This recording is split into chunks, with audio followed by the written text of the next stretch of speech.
With the college football season starting in just 6 days, I like to look again at the preseason rankings of each conference and the top 25 poll to remind myself where teams stand. There's always teams who are way underrated in their conference or the polls and make noise. But what I want to focus on in this video are those teams who are way overrated in the preseason polls that led to pathetic seasons. I'm talking teams ranked in the top 15 in the country before week 1 to unranked by the end of bowl season. I found 6 teams that people forgot about who had terrible mid-season collapses and were definitely overrated for their prior season's results. At the turn of the century, one team in Alabama was riding a wave of progress under head coach Mike DuBose. The pre-Nick Saban Alabama Crimson Tide had turned their team from 4 wins in 1997 all the way to a 10-3 season in 1999 with an Orange Bowl appearance and being SEC champs. The media was riding this high in Tuscaloosa as well, with the Tide being ranked at number 3 in the country in the AP poll in 2000. Except week 1 at an unranked UCLA team showed very different. The Crimson Tide lost 35-24, gaining just 265 total yards with 3 turnovers. This dropped Alabama down to 13th in the rankings, but a week 2 win versus Vanderbilt helped the morale a little, until the week after when they got shut out 21-0 by 25th ranked Southern Miss at home. This game knocked Alabama out of the top 25 for good for the rest of the season. The Tide went 2-1 in their next 3 games, but ended this 2000 season on a 5-game losing streak to a 3-8 record, leading to the resignation of coach Mike DuBose. Also didn't help that during DuBose's tenure that it was marked with accusations of a booster paying for a recruit to come to Alabama, leading to a bowl ban and loss of scholarships. But there was one underlying problem this whole season for the Tide. How would they replace Shaun Alexander? Alexander, the SEC Player of the Year in 1999, led the conference in rushing yards and led the country in rushing touchdowns. The answer? Well, obviously they didn't. The Tide didn't have a single player rush for over 700 yards, and with bad quarterback play from Andrew Zoe, it was a recipe for disaster from the preseason ranking. 2012 may have been the worst collapse out of any team on this list, as this team was ranked number 1 in the preseason polls. This team would be the Trojans of USC. Following a successful 10-2 campaign under Lane Kiffin, which landed USC at the 6th spot in the final 2011 poll, 2012 is looking promising, especially since junior quarterback Matt Barkley, who finished 6th in Heisman voting in 2011, came back for his senior season, as well as his 2 best receiving targets in All-American Robert Woods and Marquise Lee coming back for the 2012 season. This offense was looking unstoppable.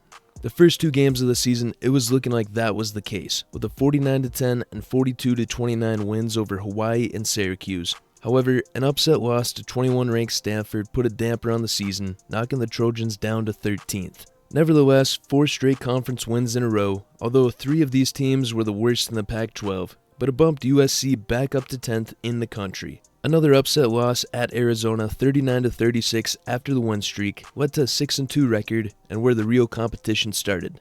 Number 2 Oregon lost 62-51. Unranked Arizona State won 38-17. Number 17 UCLA lost 38-28 and knocked them out of the rankings. Then a number 1 Notre Dame where the Trojans lost again 22-13. So some close games, but they couldn't get the job done.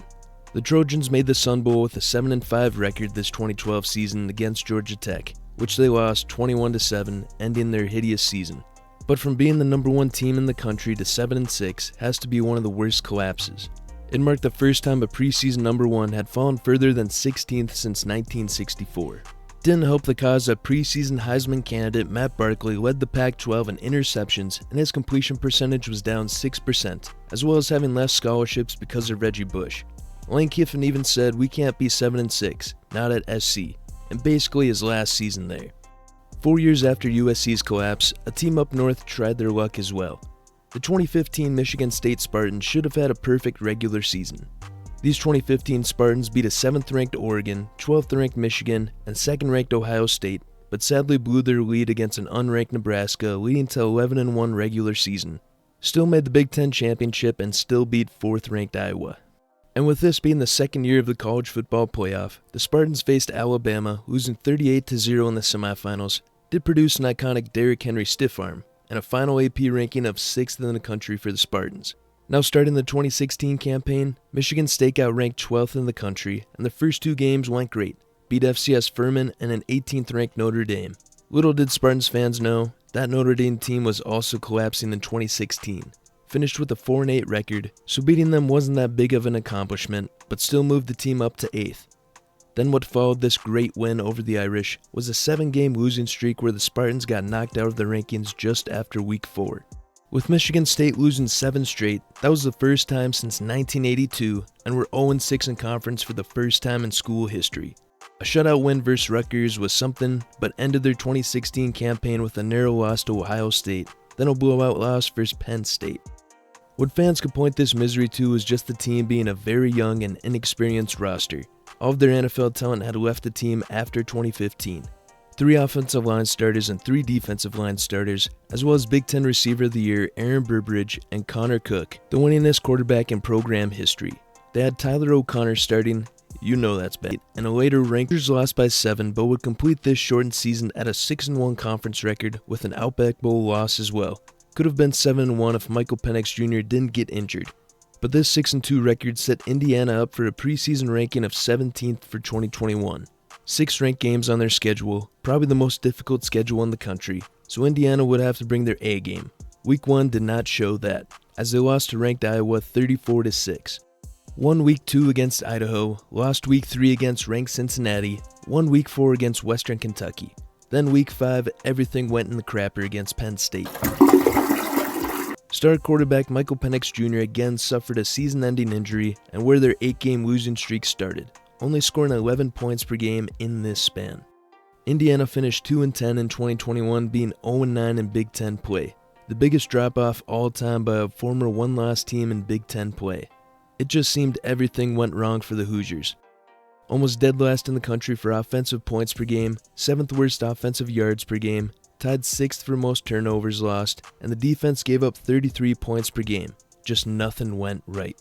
Just a year later in 2022, the most overhyped college team at the time, Texas A&M under Jimbo Fisher, got a preseason ranking of 6th. Because in the 2021 season, the Aggies started this season at the 6th ranking too, but finished their season with an 8-4 record. Granted, all 4 losses were close. They had an elite defense, then with back-to-back top 10 recruiting classes, so I can see why they got ranked near the top. But this 2022 wasn't as good as 2021. The defense this season took a step back for A&M, but the offense was just hot garbage. Even though the team started 2022 being 3-1 with 2 ranked wins against Miami and Arkansas, it still came with a loss to unranked App State 17-14 Game 2 of the season. Nevertheless, the team was still ranked 17th after these 4 games. But what followed was a 6-game losing streak, and on their last loss of the streak against Auburn, it dropped the Aggies to 3-7. They became the highest preseason ranked team to miss out on bowl eligibility in over a decade, and the team's first losing season since 2009. Also the first time the team lost 6 games in a row in over 50 years. The Aggies did win their final 2 games to end the season at 5-7, only scoring 22 points per game. Texas A&M had to use 3 quarterbacks this season due to injuries, and for the Aggies, none of them played good enough. And in the midst of the losing streak, Jimbo opened the door to his top 2022 recruiting class, giving them and other young players more action. The most modern collapse just happened this past college football season in 2024. Florida State became the first team in college football playoff era to miss the playoffs while being perfect in the regular season. Going 12-0 in the regular season and winning the ACC championship over Louisville was still not enough for the committee to put the Seminoles in. Florida State did get to play Georgia in the Orange Bowl, and I think this is why many people weren't too sad they missed out in the playoffs, because they lost 63-3 to the Bulldogs. Their performance in 2023 with the addition of quarterback DJ Uiagalelei landed Florida State at the preseason ranking of 10th. Week 1 was a trip to Ireland against Georgia Tech, where the Seminoles had to complete a comeback and momentum was looking on their side, but the Yellow Jackets nailed a 44-yard field goal as time expired, leading to an upset loss for Florida State. Okay, no big deal, just 1 rough loss. Never mind, make it 2. Actually, 3. That's right, Florida State started 0-3, becoming the first preseason top 10 team in history to start 0-3 versus 3 unranked opponents. The season didn't get much better as the Seminoles finished 2-10, which became their 3rd worst record in team history, lowest amount of wins since 1974. That great addition of DJU got benched after 5 games, throwing more interceptions than touchdowns at just 53% completion percentage. Besides that opening game against Georgia Tech and a game against FCS Charleston Southern, this team didn't score 17 points in a single game. But we'll see how they respond this 2025 season. Can't be worse than last year, right? Writing this script got me ready for this upcoming weekend of college football and wishing I booked a flight to Ireland. Nevertheless, it seems there will always be a team to have a mini collapse in the rankings. Just depends on who. If you got an idea of who's overrated this season, comment that below, and hopefully it's not Illinois. If you wouldn't mind hitting the like button, the subscribe button, and hitting the bell notifications. Thank you.